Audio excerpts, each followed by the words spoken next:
Start more US based e-learning platform. మీరు కూడా slot book చేసుకోవాలంటే ఈ నెంబర్కి కాల్ చేయండి. నమస్కారం శశికాంత్ గారు. నమస్తే. చాలామంది అండి మనం ఇళ్లలో చూస్తూ ఉంటాము, చిన్నప్పటి నుంచి ఒక కుటుంబంలో పెరిగి పెద్దవాళ్ళమయ్యి వచ్చేసిన తర్వాత over a period of time ఏమవుతుంది అని అంటే డెఫినెట్గా ఏదో సమయం సందర్భం వచ్చినప్పుడు ఒక పాయింట్ దగ్గర డిస్కషన్ పెట్టాల్సినటువంటి అవసరం చాలా ఉంటుంది.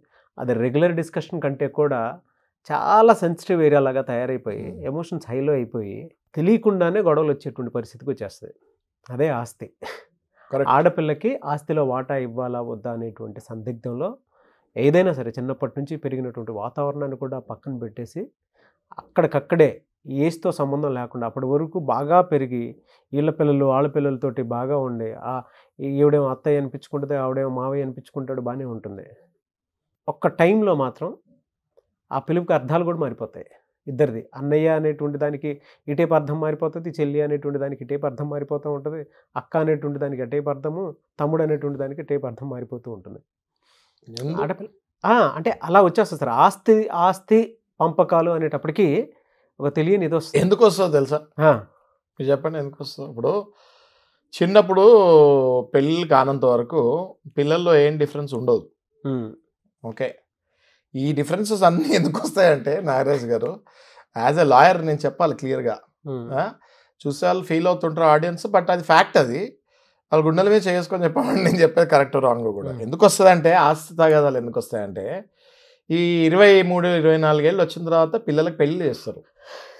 పెళ్ళి చేసిన తర్వాత అమ్మాయిలకేమో కూతుర్లు ఉంటే అల్లుళ్ళు వస్తారు, కొడుకులు ఉంటే కోడళ్ళు వస్తారు. ఈ పిల్లల్లో పుట్టిన పిల్లల్లో ఏమి ఎప్పుడు ఒకవేళ పెళ్ళిళ్ళు కాకపోతే ఆస్తి తగాదాలే రావు జీవితాంతం.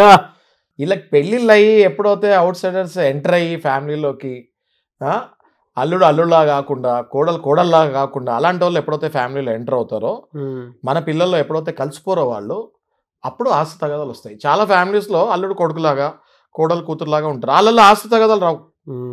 ఎప్పుడైతే కోడలు అవుట్ సైడర్ లాగా బిహేవ్ చేస్తుంది, అల్లుడు అవుట్ సైడర్ లాగా బిహేవ్ చేస్తుంది, ఆస్తి తగాదాలు వస్తాయి. ఓకే, ఇప్పుడు మనం రీసెంట్గా మనకు అప్డేట్ ఏంటి అంటే ఒక రుక్మిణి అనే ఒక ఆమె, మహారాష్ట్రకు చెందిన బీడ్ అనే గ్రామానికి చెందిన ఆమె. అది చాలా ఎకనామికలీ వీకర్ గ్రామం అది. అండ్ పెద్దగా సిటీలు టౌన్ల గురించి కూడా తెలియదు. ప్లస్ దే ఆర్ బేసిక్లీ అందరు ఆ ఊర్లో ఉన్న వాళ్ళందరూ కూడా ఒక ఆర్థోడాక్స్ టైప్. ఇంకా వాళ్ళు బాగా ట్రెడిషనల్ ఉన్నారు, కొంచెం కూడా కల్చర్ మారలేదు. ఓకే, సో కట్టుబాట్లు అవన్నీ కూడా పాతకాలం లాగానే ఉన్నాయి ఆ గ్రామంలో. రుక్మిణి అనే ఆమెకి పెళ్ళవుతాము, 2 పిల్లలు పుడతాము. ఓకే, 2011లో ఆ పిల్లవాడు 10th క్లాస్కి వస్తాము, ఇంకో చిన్నవాడు 7th 8th క్లాస్కి వస్తాము జరిగింది. అప్పటి వరకు అంతా బాగా నడుస్తుంది. తన భర్త ఆల్ ఆఫ్ సడన్ 2010లో రేకుల షెడ్లో ఉండేవాళ్ళు ఇల్లు కట్టుకుందాం అన్నాడు. మనం ఇల్లు కట్టుకుందాం బ్రహ్మాండంగా, ఈ రేకుల షెడ్ తీసేసి ఇంకా పిల్లలు పెద్దోళ్ళు అవుతున్నారు కదా అని చెప్పి సజావుగా సాగుతున్న కాపురంలో సడన్గా ఒక బాంబు పడింది. ఏంటి అంటే ఆ భర్త ఎప్పుడైతే ఆ ఇల్లు కట్టుకుందామని ప్లాన్ చేస్తాడో వెంటనే 2 నెలల్లో చనిపోతుంది జరిగింది. ఈమె 10వ తరగతి అబ్బాయి, 7వ 8వ తరగతో ఇంకో అబ్బాయితోటి నిరాధారంగా అయిపోయింది. అప్పటి వరకు భర్త ఉన్నాడు అన్న కాన్ఫిడెన్స్లో ఉన్న ఆమె, గ్రామం చెందిన ఆమె, తన లేడీ కదా, తనకి ఇంకా ఏం చేయాలి అన్నది దిక్కు చూడకుండా నిరాధారంగా అయిపోయింది ఆమె.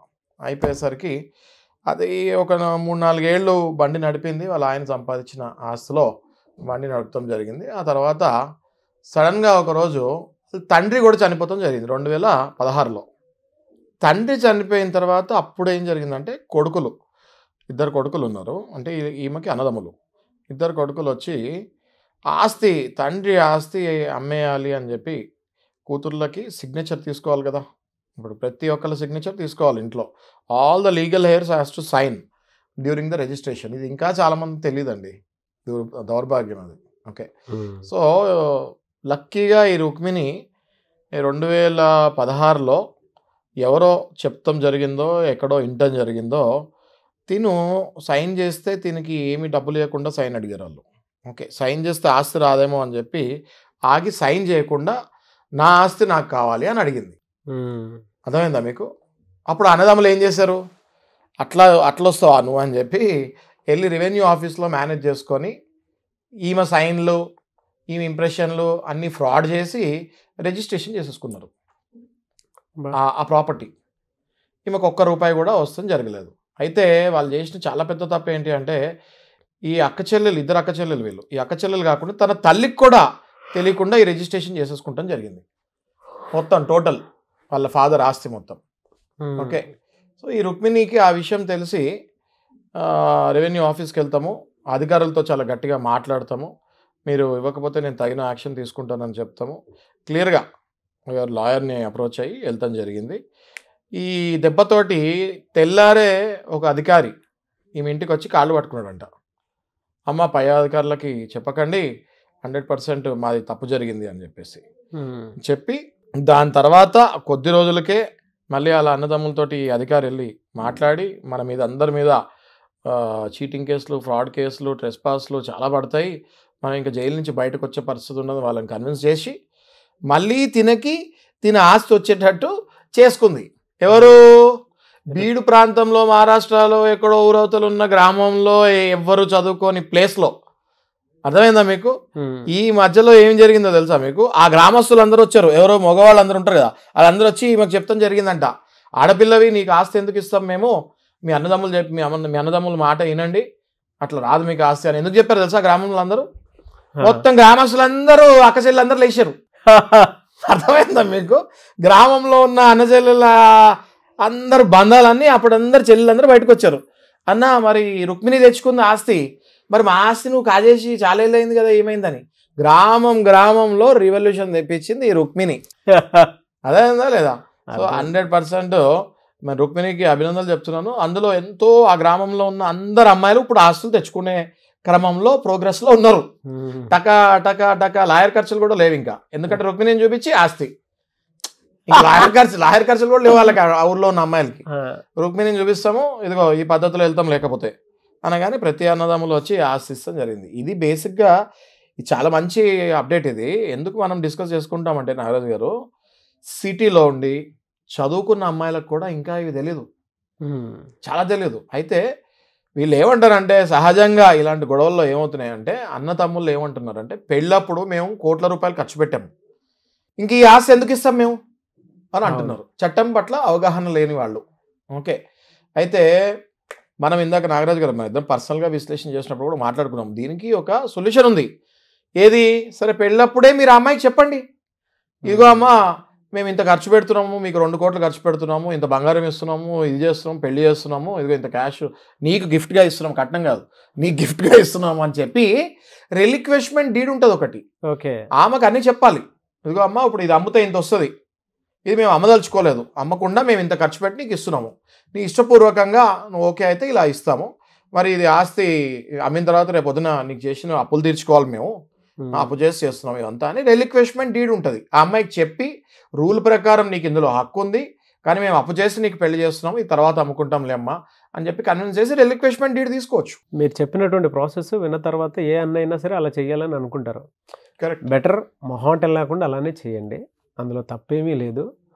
మీరు సెంటిమెంట్లకి వెళ్ళిపోయి మేము పెళ్లి చేస్తున్నాం కదా అని బాధ్యతతో తీసుకొని అరే ఆయన ఏం చెప్తున్నారు ఏమైనా అర్థం పర్థం ఉందా అనేటువంటి మోడ్లోకి వెళ్ళిపోయి మిమ్మల్ని మీరు మోసం చేసుకోవద్దు. ఎందుకంటే జీవితంలో ఒక టైంలో ఏమవుతుంది అని అంటే తెలియకుండానే over a period of time మనుషులు పెరిగే కొద్దీ, వాతావరణం పెరిగే కొద్దీ మార్పులు చేర్పులు ఎలా అయితే జరుగుతూ ఉంటాయి, ఆలోచనలు కూడా మార్పులు చేర్పులు జరుగుతూ ఉంటాయి. కరెక్ట్, ట్రూ అండి. ఇప్పుడు మనకి నాగరాజు గారు 1956లో సక్సెషన్ యాక్ట్ అంటే వారసత్వం హక్కులు ఇవన్నీ ఏంటో తెలిసాయి. స్వాతంత్రం వచ్చిన తర్వాత 1956లో 2005లో దీంట్లో అమెండ్మెంట్లు చేశారు సుప్రీంకోర్టు. ఆ అమెండ్మెంట్లో చాలా గట్టిగా చెప్పారు, పెళ్ళైన అమ్మాయిలకైనా పెళ్లి కాని అమ్మాయిలకైనా అమ్మాయిలకి అబ్బాయిలకి తేడా లేదు, ఆస్తి పంపకాల్లో అది యాన్సిస్ట్రల్ ప్రాపర్టీ అయినా ఫాదర్ సెల్ఫ్ ఎక్వైర్డ్ ప్రాపర్టీ అయినా తనంతరం మీకు అందరికీ సమానంగా ఇవ్వాలి అని సుప్రీంకోర్టే అమెండ్మెంట్ 2005లో ఇచ్చారు. ఓకే, అంతేకాకుండా ఇందులో మనం క్లుప్తంగా కొంచెం ఒక 5 సెకండ్స్లో చెప్పాలంటే అసలు పిల్లలే లేరనుకోండి, ఆస్తి ఉంది తల్లికి తండ్రికి, బోల్డ్ ఆస్తులు ఉన్నాయి, అసలు పిల్లలే లేరు, ఈ ఆస్తులు ఎట్టుపోతాయి అంటే చాలా మందికి కన్ఫ్యూజ్ అవుతుంటారు పిల్లలు లేకపోతే ఎట్టుపోతాయని. మనం ఒక ఎగ్జాంపుల్ తీసుకుంటే పిల్లలే లేకుండా ఒకవేళ ఒక సన్ చనిపోతే ఈ ఆస్తి మళ్ళీ వాళ్ళ అమ్మకి వెళ్ళిపోతుంది. చనిపోయిన కొడుకు ఎవరైతే ఉంటారో వాళ్ళు చాలా మందికి ముసలి వాళ్ళకి తెలియదు ఇది. ఓకే, ఒకవేళ కొడుకు 30-35 ఏళ్ళు ఉన్న కొడుకు మ్యారేజ్ అయ్యి డైవర్స్ అయిపోయి పిల్లలు లేరు చనిపోయాడు అంటే ఆ ఆస్తి మళ్ళీ తిరిగి మీకు వస్తుంది అమ్మా, తల్లికి వస్తుంది ఈ ఆస్తి.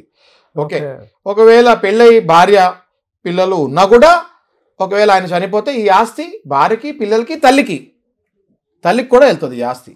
ఇది చాలా మందికి తెలియదండి. ఇది అవును, చాలా మంది తల్లులకు తెలియదు. మీరు ఒక్కటి గుర్తుపెట్టుకోండి, ఇన్సూరెన్స్ పాలసీ మనం తీసుకుంటాం, ప్రతి కొడుకు ఏం రాస్తాడండి నామినీస్లో 80% భార్యకి రాసిన ఒక 20% ఏదో తల్లికి రాస్తాడు, తండ్రికి కూడా రాయడు.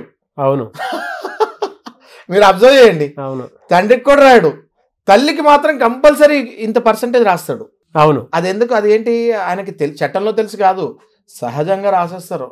అమ్మో నేను పోతే నా తల్లికి మా తండ్రి ఇచ్చే డబ్బులు సరిపోవు, నేను డబ్బులు ఇస్తున్నాను, సహజంగా నామినీలో తల్లి పేరు కూడా రాస్తారు. చట్టం ప్రకారం కూడా తల్లికి హక్కు ఉంది. కొడుకు చనిపోతే భార్య పిల్లలకి ఎలా అయితే ఆస్తి వెళ్తుందో తల్లికి కూడా వెళ్తుంది. ఓకే ఓకే, సో ఇది చాలా మందికి తెలియదు. అసలు పిల్లలే లేరు, పెళ్ళే కాలేదు, తల్లి కూడా లేదు, తండ్రి కూడా లేరు, ఒక వ్యక్తి చనిపోయాడు, ఈ ప్రాపర్టీ ఎటు వెళ్తుంది? అలాంటప్పుడే మనకి సక్సెషన్ యాక్ట్లో యాగ్నెట్స్ కాగ్నెట్స్ అని 2 ఉంటాయి. ఇది తెలుసుకోండి. ఇవన్నీ పదాలు ఏంటంటే బ్రిటిష్ వాళ్ళు చేసిన పదాలు, ఇవన్నీ కన్ఫ్యూజ్ కాకండి. ఓకే, చాలా ఈజీ ఇవన్నీ. యాగ్నెట్స్ కాగ్నెట్స్ అంటే అదేదో మాకు సబ్జెక్ట్ తెలియదు అనుకో. యాగ్నెట్స్ అంటే ఇప్పుడు మీ వైపు, తండ్రి వైపు అంటే మగవాడి వైపు వెళ్ళిపోతూ ఉంటుంది ఆస్తి. కాగ్నెట్స్ అంటే ఆడవాళ్ళ వైపు. ఓకే, ఒకవేళ పెళ్లి జరిగి పిల్లలు లేకుండా భార్య కూడా ఉంటే భార్య వైపు, ఒకవేళ వీళ్ళకి అసలు అన్నదమ్ములే లేరు అబ్బాయికి, భార్య వైపు అక్క చెల్లెలకి వెళ్ళిపోతూ ఉంటుంది ఆస్తి. ఓకే, ఇది చాలా కన్ఫ్యూజ్ అవుతూ ఉంటారు. చాలా పెద్ద యాక్ట్ ఇది సక్సెషన్ యాక్ట్ అంటే. నార్మల్గా మీరు తెలుసుకోవాలంటే ఏంటి అంటే తల్లికి కూడా వెళ్తుంది ఆస్తి, భార్యకి కూడా వెళ్తుంది, పిల్లలకు కూడా వెళ్తుంది. ఈ కన్ఫ్యూజన్ అంతా మీకు లేకుండా ఉండాలంటే ఇట్లాంటి సమస్యలు వచ్చినప్పుడు మాలాంటి లాయర్స్ని కలిస్తే మీకు క్లుప్తంగా ఎక్స్ప్లెయిన్ చేస్తాం. క్లాస్ 1 హెయిర్స్ అంటారు, క్లాస్ 2 హెయిర్స్ అంటారు. ఇంకోటి నాగరాజు గారు, ఈ సందర్భంగా మనం రుక్మిణి గురించి కూడా మాట్లాడుకుంటున్నాం కదా. రుక్మిణికి లీగల్ హెయిర్ సర్టిఫికేట్ తీసుకుంది. ఇప్పుడు మనం మాట్లాడుకున్న కేసులో రుక్మిణి ఏం చేసింది అంటే తండ్రి చనిపోగానే రెవెన్యూ ఆఫీస్కి వెళ్ళి, రెవెన్యూ డిపార్ట్మెంట్కి వెళ్ళి లీగల్ హెయిర్ సర్టిఫికేట్ నాకు కావాలని అడిగి మళ్ళీ కోర్టుకి వెళ్ళి లీగల్ హెయిర్ సర్టిఫికేట్ తీసుకుంటాం వల్ల ఆమె ఆస్తి ఆమెకు వచ్చింది. అవును, okay, succession certificate, family member certificate అని ఇంకోటి ఉంటుంది. అది తీసుకుంటే ఏమవుతుంది?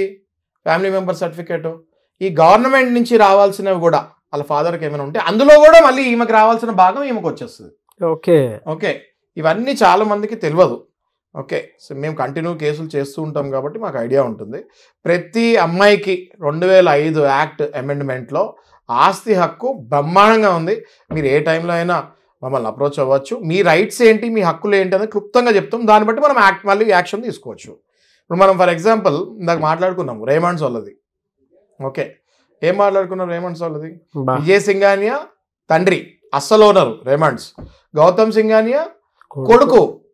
ఓకే, ఈ ఎగ్జాంపుల్ చాలా మందికి ఇమోషనల్ ఫాదర్స్కి చాలా పనికొస్తుంది ఇది. ఈ విజయ్ సింఘానియా అతి ప్రేమతోటి కొడుక్కి కంపెనీ రాసిచ్చేసాడు. ఏది మొత్తం రాసి ఇచ్చేసాడు, ఇంకా వెనక్కి తీసుకోకుండా. ఓకే, ఈ తప్పులు చేయకూడదు. ఏమైంది ఇప్పుడు విజయ్ సింఘానియా పరిస్థితి ఏమైంది? 100,000 కోట్లలో ఉండాల్సిన వ్యక్తి యుఎస్లో వీధులు వెంబడి తిరుగుతున్నాడు. ఓకే, అంత ఘోరమైన సిచ్యువేషన్కి వచ్చేసాడు విజయ్ సింఘానియా. గౌతమ్ సింఘానియా చేసిన పనికి గౌతమ్ సింఘానియాకి ఉన్న హ్యాబిట్స్కి అలవాట్లు ఫాదర్ని కూడా గంటేస్తాం జరిగిందని మనం చాలా రిపోర్ట్స్లో చదివాం మీడియా త్రూ. ఇప్పుడు ఈ ఇమోషనల్ కార్యక్రమాలు ఫాదర్స్ చేయాలి అనుకుంటే, మీకు పిల్లలకి అంతగా ఇవ్వాలని ఉంటే వీళ్ళేమో రాయండి, మీ తనంతరం మీ పిల్లలకి వచ్చేటట్టు రాయండి, నో ప్రాబ్లం. మీరు బతుకుండగానే నా కొడుకు నాకు చాలా ఇష్టం అని రాసేస్తే మరి మీ కొడుకు కూడా మీరు ఇష్టమో కాదో తెలియాలి కదా మీకు. మళ్ళీ తీసుకొచ్చారు సార్, మళ్ళీ భార్యలు వస్తారు. అవునవును, భార్యలు వచ్చిన తర్వాత మళ్ళీ కొడుకులు మారచ్చు, మారకపోవచ్చు.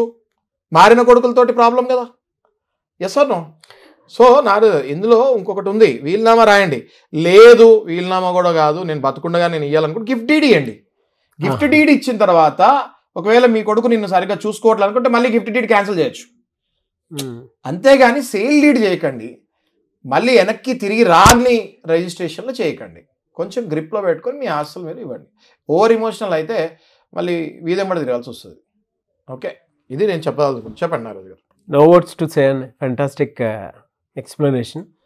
అయితే ఇందులో ఒకటి బాగా నాకు ఇందాక విజయ్ సింఘానియా గారిది చెప్పారు చూసారా, ఒకసారి గూగుల్లో సెర్చ్ చేయండి, లేదంటే వీడియోస్లో కొట్టి చూడండి రేమండ్స్ ఏం జరిగిందనేది మీకు క్లారిటీ వస్తుంటుంది. అంటే ఇవాళ రేపు ఏమవుతుందనంటే ఎమోషనల్గా మీరు పిల్లల మీద పెట్టేటువంటి ప్రేమని ఒక ఆస్తి రూపంలోనూ ఇంకొక రూపంలో మీకు ఆధారం లేకుండా చేసుకుంటూ వెళ్ళిపోతూ ఉంటే చివరికి మిగిలేది రోడ్డే.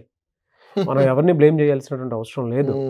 మనల్ని మనమే బ్లేమ్ చేసుకున్నట్టు, మనల్ని మనమే సెల్ఫ్ రెస్పెక్ట్ తగ్గించుకున్నట్టు, మనకు మనమే ఏమీ లేకుండా చేసుకున్నట్టు. అందులో నా కొడుకు ఇలా చేశాడనో, నా నా నా ఇంట్లో ఆడపిల్ల ఇలా చేసిందనో మిమ్మల్ని మీరు అనుకుంటూ ఉంటే అది మీ అతి ప్రేమ, దానివల్ల భరించాల్సిన శాపం అంతా మీ మీదే పడుతుంది. ఆప్షనే లేదు అందులో. ఒకసారి ఆ వీడియో కుదిరితే చూడండి, రేమండ్స్ ఓనర్దే, ఏం జరిగిందనేది మీకు క్లారిటీ డెఫినెట్గా వస్తుంది. కొడుకు ఏ విధంగా తండ్రిని రోడ్డు మీదకి లాగాడనేది మీకు క్లారిటీ వస్తూ ఉంటుంది. Anyways very good knowledge sir. Thank you so much Shashikant garu. Thank you Nagaraj గారు.